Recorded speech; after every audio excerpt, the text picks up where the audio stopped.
बहुत समय पहले की बात है। राजस्थान की एक रियासत रामगढ़ के राजा सूरजभान को पशु पक्षियों से बहुत प्रेम था। उसने अपने महल के पास ही एक बहुत बड़ा उद्यान बना रखा था, जहाँ पर अलग अलग प्रकार के पक्षी और कुछ पालतू जानवर थे।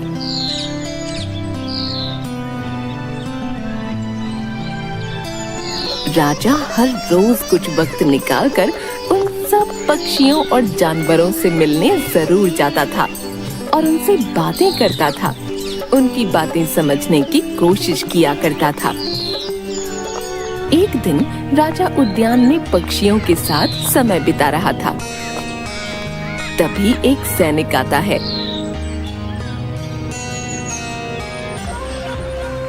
महाराज की जय हो। महाराज, पड़ोसी राज्य के राजा हरि सिंह के सेनापति आपसे मिलने की आज्ञा चाहते हैं। उन्हें आदर सहित अंदर ले आइए। जी महाराज। सैनिक जाता है और सेनापति को साथ लेकर महाराज के समक्ष आता है। महाराज की जय हो।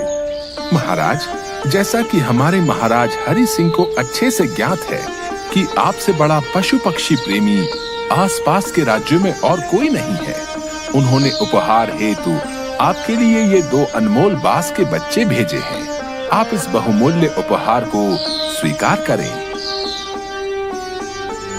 राजा बाज के बच्चों को हाथ में लेता है और उनके ऊपर हाथ फेरते हुए कहता है, बहुत खूब। मैंने आज से पहले इतने शानदार बास कभी नहीं देखे। राजा हरि सिंह जी को मेरी तरफ से बहुत बहुत धन्यवाद कहिएगा। हमें उनका ये तोहफा बहुत पसंद आया। राजा ने उनकी देखभाल के लिए एक अनुभवी आदमी को नियुक्त कर दिया। जब कुछ महीने बीत गए तो राजा ने बाजों को देखने का मन बनाया।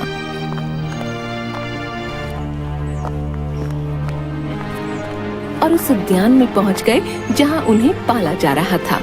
राजा ने देखा कि दोनों बाज काफी बड़े हो चुके थे और अब पहले से भी शानदार लग रहे थे। वाह वाह, बहुत अच्छे। आज मैं इनका नाम रखूंगा। एक का नाम बादल और दूसरे का नाम पवन है। आज से तुम इन दोनों को इन्हीं नामों से प्रशिक्षित करोगे। जी महाराज, जैसा आप कहें। उसके बाद महाराज कुछ समय पक्षियों के साथ बिताकर वापस महल आ गए और सेवादार उन दोनों बाजों को बादल और पवन के नाम से पुकारने लगा। कुछ दिनों बाद महाराज ने फिर से उद्यान में आकर सभी प्रिय पक्षियों और जानवरों का दौरा किया और सेवादार से कहा, मैं इनकी उड़ान देखना चाहता हूँ। तुम इन्हें उड़ने का इशारा करो। सेवादार ने ऐसा ही किया। इशारा मिलते ही दोनों बाज उड़ान भरने लगे। पर जहाँ एक बाज आसमान की ऊंचाइयों को छू रहा था, वहीं दूसरा कुछ ऊपर जाकर वापस उसी डाल पर आकर बैठ गया जिससे वो उड़ा था। ये देख राजा को कुछ अजीब लगा। क्या बात है, जहाँ बादल इतनी अच्छी उड़ान भर रहा है, वहीं पवन उड़ना ही नहीं चाह रहा। जी हुजूर, पवन के साथ शुरू से यही समस्या है। वो इस डाल को छोड़ता ही नहीं।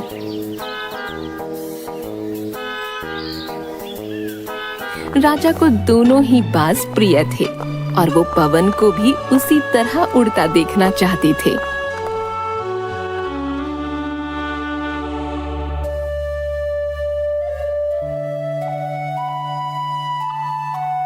अगले दिन पूरे राज्य में ऐलान करा दिया गया कि जो व्यक्ति इस बाज यानी पवन को ऊंचा उड़ाने में कामयाब होगा, उसे ढेरों इनाम दिए जाएंगे।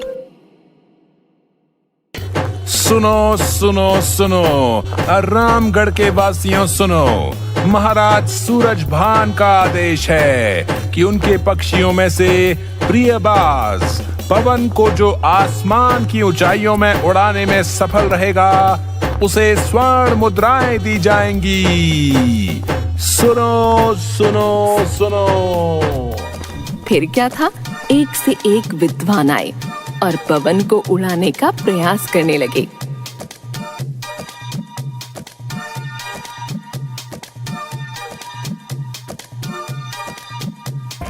पवन, मेरे हाथ पर बैठो पवन। पवन उड़कर उसके हाथ पर बैठ जाता है।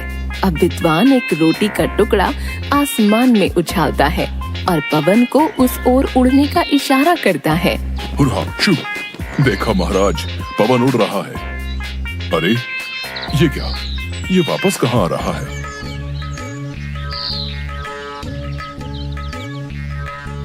पवन उड़ता है और वापस आकर विद्वान के सर पर बैठ जाता है।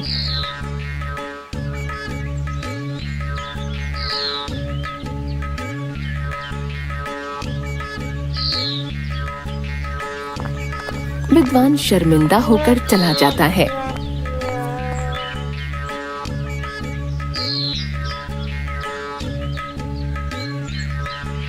चल सुस्तबाज, इधर आ।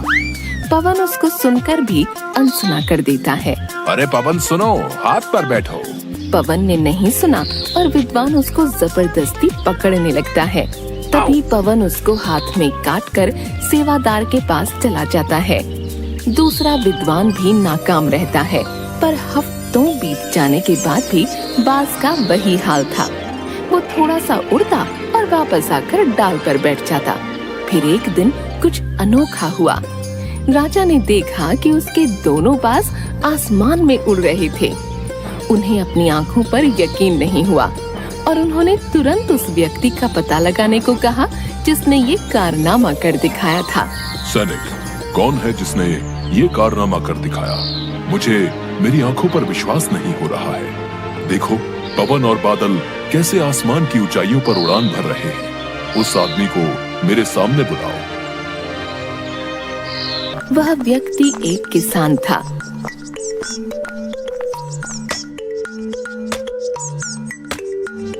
अगले दिन वह दरबार में हाजिर हुआ। उसे इनाम में स्वर्ण मुद्राएं भेंट करने के बाद राजा ने कहा, मैं तुमसे बहुत प्रसन्न हूँ। बस तुम इतना बताओ कि जो काम बड़े बड़े विद्वान नहीं कर पाए, वो तुमने कैसे कर दिखाया? मालिक, मैं तो एक साधारण सा किसान हूँ। मैं ज्ञान की ज्यादा बातें तो नहीं जानता। मैंने तो बस वो डाल काट दी जिस पर बैठने का बाज आदी हो चुका था, और जब वो डाल ही नहीं रही तो वो भी अपने साथी के साथ ऊपर उड़ने लगा।